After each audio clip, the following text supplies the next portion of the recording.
ஐந்து கரத்தனை யானை முகத்தினை இந்தின் இளம்பரை போலும் ஈற்றனை நந்தி மகந்தனை ஞான கொழுந்தினை புந்தியில் வைத்தடி போற்றுகின்றேனே.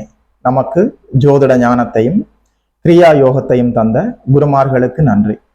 ஜோதிட சொந்தங்களுக்கு வணக்கம்.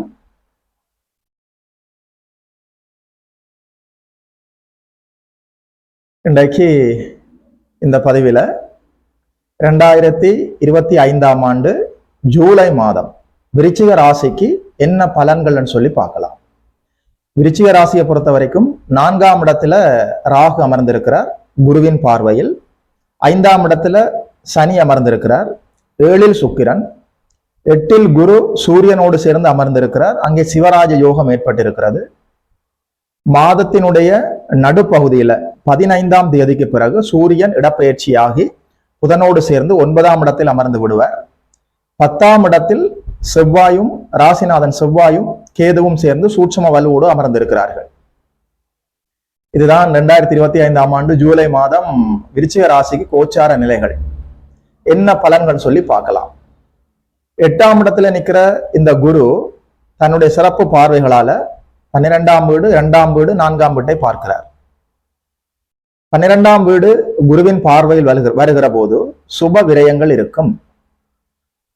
ஏதாவது உங்கள் வீடு வாசல், வண்டி வாகனம் இது சம்பந்தப்பட்ட அமைப்புகள்ல ஏதாவது சுப விரயங்கள் இருப்பதற்கான வாய்ப்புகள் இருக்கிறது. நீங்களாகவே மனம் வந்து செலவு செய்வதாக இருக்கும். அது மட்டும் இல்ல, ஒரு அன்னதானம் அல்லது கோயில் கும்பாபிஷேகத்துக்கு உதவி செய்வது அல்லது சமூகத்திலையும் சரி வீட்டிலும் சரி நல்ல காரியங்களுக்காக மங்கள நிகழ்வுகளுக்காக நீங்களாக மனம் வந்து உதவி செய்வது இது போன்ற அமைப்புகளால சுப விரயங்கள் 12ஆம் இடம் குருவின் பார்வையில் இருக்கிற போது நிகழும். அது மட்டும் இல்ல, 12ஆம் இடம் குருவின் பார்வையில் இருக்கிற போது நிம்மதியான தூக்கம், உறக்கம், நிம்மதியான நித்திரை வரும், நிம்மதியாக தூங்கலாம். 12ஆம் இடம் குருவின் பார்வையில் இருக்கிற போது ஒரு நிறைவான உறக்கம் வரும். அது மட்டும் இல்ல, 2ஆம் வீடு குருவின் பார்வையில் இருக்கிறது. குடும்பத்தை இயக்கி கொண்டு போவதற்கு தேவையான அடிப்படையான வருமானம் இருக்கும்.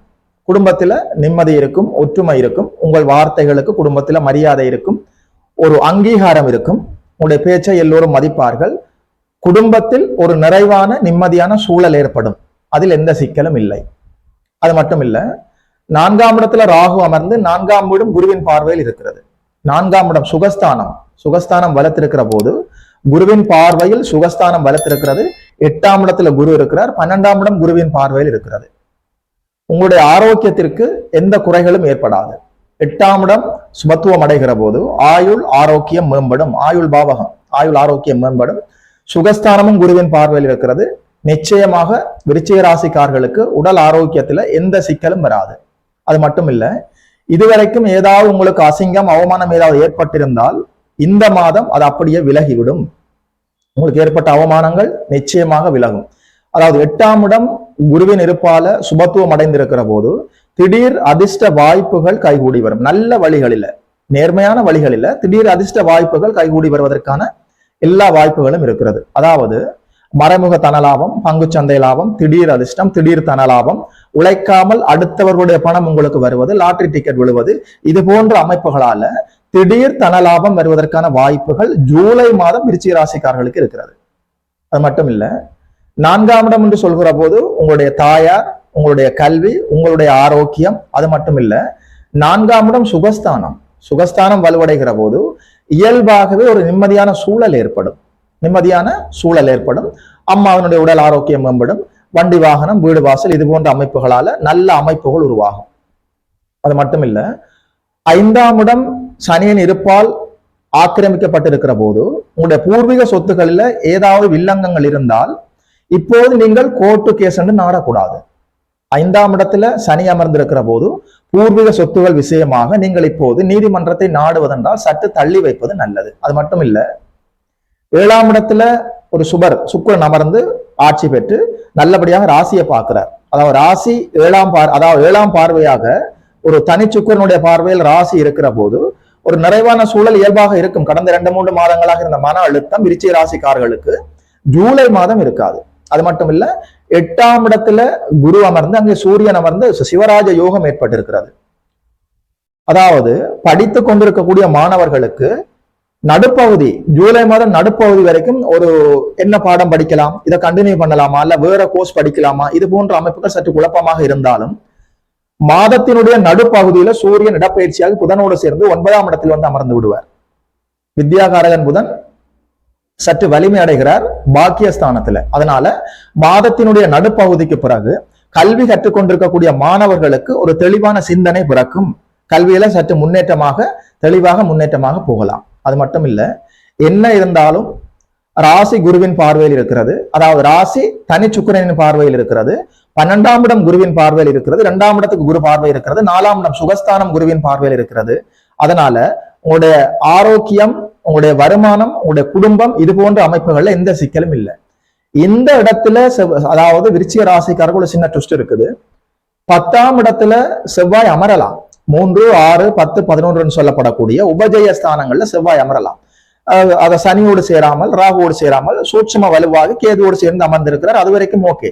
அதாவது 10ஆம் இடத்துல ஒரு பாவராகி செவ்வாய் அமர்கிற போது, 10ஆம் இடம் என்று சொல்கிற போது உங்களுடைய தொழில் ஸ்தானம், கர்மஸ்தானம், ஜீவனஸ்தானம், உங்களுடைய அதாவது அடிப்படையான உங்களுடைய தொழில், வேலை, உத்தியோகம், வியாபாரம், இந்த அமைப்புகளை குறிக்கக்கூடிய இடம் 10ஆம் இடம். 10ஆம் இடம் என்று சொல்கிற போது உங்களுடைய பட்டம், பதவி, ஆளுமை, அதிகாரம், உங்களுடைய அங்கீகாரம், உங்களுடைய அடையாளம் 10ஆம் இடம். 10ஆம் இடம் ஒரு பாவரின் இருப்பு அங்கே இருக்கிற போது வேலை, தொழில், உத்தியோகம், வியாபாரம், இது போன்ற அமைப்புகள்ல சற்று மாற்றங்கள் வருவதற்கு வாய்ப்பு இருக்கிறது. இந்த வேலையிலிருந்து இன்னொரு வேலை செய்யலாமா, அல்லது இந்த தொழிலை விட்டு இன்னொரு தொழில் ஆரம்பிக்கலாமா, இது போன்ற குழப்பங்கள், சற்று மாற்றங்கள் வருவதற்கு ஒரு வாய்ப்பு இருக்கிறது. 10ஆம் இடத்தில் செவ்வாய் கேதுவோடு சேர்ந்து அமர்கிற போது உங்களுடைய வேலை, தொழில், வியாபாரம், உத்தியோக அமைப்புகள்ல மாற்றங்கள் வருவதற்கு வாய்ப்பு இருக்கிறது. என்ன இருந்தாலும் குரு 8ஆம் இடத்துல மறைஞ்சிருக்கிறதுனால அவசர முடிவுகள், கோபப்பட்டு விருச்சிக ராசிக்காரர்கள் எக்காரணம் ஒன்றும் எடுக்கக்கூடாது. அதாவது செவ்வாய்க்கிழமை, ஜூலை மாதத்துல வரக்கூடிய செவ்வாய்க்கிழமை, அவிட்டம், மிருகசீசம், சித்திரை, இது போன்ற உங்களுடைய செவ்வாயுடைய நட்சத்திர நாட்கள் வருகிற போது குலதெய்வத்தை உங்களுடைய பரம்பரை கோயிலுக்கு சென்று உங்களுடைய குலதெய்வத்தை வணங்கிவிட்டு முருகப்பெருமானையும் வணங்க வேண்டும். என்ன இருந்தாலும் ஒரு சுபர், மாபெரும் சுபர் குருநாதர் 8இல் மறைந்திருக்கிறார்.